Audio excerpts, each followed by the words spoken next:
So today we're going to cover 3 of my underrated rider tips, or new rider tips if you want to be more specific. The reason being is, as new riders, you hear the generic response all the time of ride your own ride, wear your gear, take your learner's course, and start on a comfortable CC for you as a new rider. Now the question comes is, well, what happens beyond that? What are some other things that people forget to tell you, or they don't tell you up front, that actually might be beneficial to you within your first year or two of actually owning a motorcycle? Now, if you're from Canada, such as myself, our riding seasons are much shorter. You miss the opportunity to learn more about motorcycles and culture and about your bike in general and the costs and everything that's going to pertain to it. So with these 3 tips, it's going to kind of open your eyes and prepare you for anything that may or may not prepare you for something down the road. Hang tight and kind of follow through. Now, the first thing up is going to be your motorcycle stands. Now, we're going to start small and kind of ease into it. And the reason why we say the motorcycle stands is because it covers so much things. You never realize how much you're going to need your motorcycle stand until you start to do the maintenance on your motorcycle. Or for us Canadians, it's winter storage season, or you're going on vacation and you don't plan on riding the bike for too long, or you're even washing the bike and you want to make sure you get a good thorough clean. Your stands are going to be your go-to. So if you're picking up a motorcycle, probably the week of getting it, look at picking up stands. Now, depending on what kind of bike you have, will kind of dictate the stands that you will get. There is your regular, or there's 3 variations towards your stands. There's a set of stands that go on spools that are attached to the rear swing arm of your motorcycle. There is the stands that are attached by a flat pad that goes under the swing arm of your motorcycle. In addition to, there's a different kind of stand that goes in the triple tree on the front of the motorcycle to allow you to take off the front wheels, or if you're doing any kind of servicing in that sense there. I myself, I don't have those. I have the regular stands that are 1 front, 1 back. Those basically do it for me.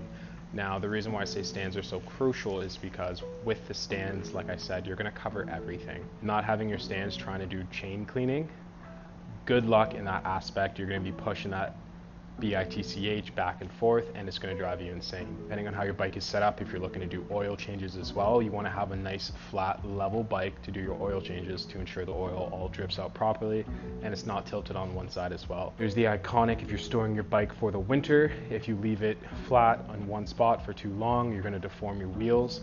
So to counteract that, throw it on some motorcycle stands. Now, with the motorcycle stands, it's going to lead into my second thing that I've touched on quite a bit, which is underrated tip number 2.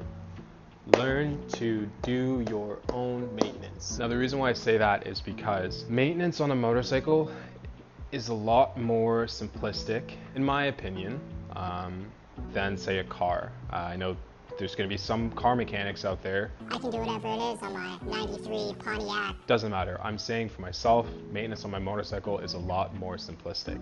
Everything is a lot easier for me to get to. I'm going to say operate on, because it's just plastic fairings and the engine's right there. So in my case, the number 1 I'm going to have to say is go ahead and get yourself a funnel to do your oil changes. Get yourself an oil catch basin, can, if you want to use old leftover bottles, but just make sure you get rid of them appropriately. Don't want to hurt any tree huggers' feelings, but make sure you cover those bases. For these items, it's like a one-time purchase, so you never have to worry about doing it again. And Billy Bob, your motorcycle mechanic that your dad's been going to for 50 years, isn't going to charge you that environmental waste fee, which is great. Now, you can always go ahead and cop whatever you think is the best oil for you. I have Motul 7100, and then I have the Honda 10W40 that I had for my CBR 600 RR. It's really what the manual says is the best for your bike. Now, the reason why I'd say learn to do your own maintenance is because the dollar value for those things can add up very quick. You might be going to Billy Bob and he's charging you, I don't know, $200 for oil, for an oil change, but if you go and you buy 1 gallon of oil or 3.7 liters of oil, it's like $60, and an oil filter is $14. Do the math over the riding season, you're going to end up saving in the long run. So it's more beneficial in that avenue as well. Take the time, read your owner's manual that comes with your bike, and see how things are done. You might find a lot of information in there that's actually beneficial to you as a new rider. And yes, I read the owner's manual, and you should too, because there's a lot of information in there that will save you the trouble of going to your personal friends group chat and asking pointless, redundant questions. You know who I'm talking to. Thank you. Now, with that being said, you're getting all your maintenance done. You're feeling like Bob the Builder or Ricky Bobby, you're Talladega Nightsing it because you got your stands, you got all your maintenance stuff, you got your rags, you got your oil filters, you're stocked up, you're ready to go. Like me, you have all your cleaning supplies from chain cleaners, because I like a good, nice, clean chain, and if you want to make sure that it's the best looking thing, just spend the money and buy what you need to, which goes into buy it once, buy it well, so you don't have to buy it again. Underrated tip number 3. Basically, what I'm saying with that is don't be the person that is frugal with what you're buying as someone that rides motorcycles. Yes, I get it. Secondhand gear is amazing. I have a Dainese jacket that I bought for $100, and it was leather, but it's real and it's leather, and I bought it and it was great. I also have Dainese boots that I paid almost 400, 500 bucks for. Awesome boots. They are crash proof, quality tested.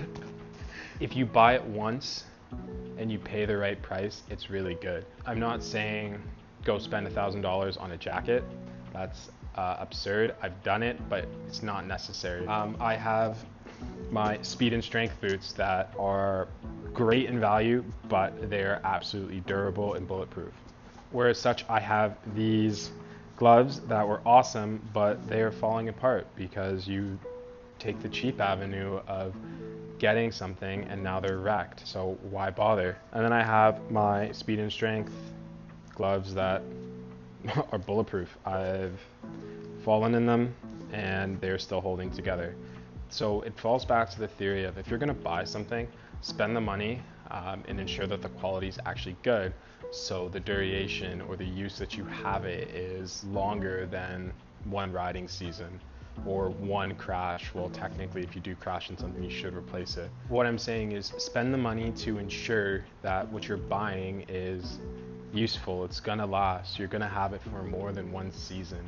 It makes no sense to cheap out on items that you know that you may use again. Spend the money, get yourself your maintenance products. Spend the money, get yourself your care products, and all those other items there. So to round off my 3 underrated riders tips for today. 1, go buy some stands. It's going to be crucial in the longevity of everything, and it ties into number 3, spend the money where it should be spent so you're not buying it again. Go buy some good stands. Number 2, learn to do the maintenance. Read your manual, look it up online, understand what you can do and can't do on your motorcycle, and the limitations there. And number 3, don't cheap out on your gear or items for your motorcycle because you're trying to save $1 here and there. Spend it, and it's going to go a lot further than if you have to keep replacing it every season or every couple of months. All in all, don't be cheap.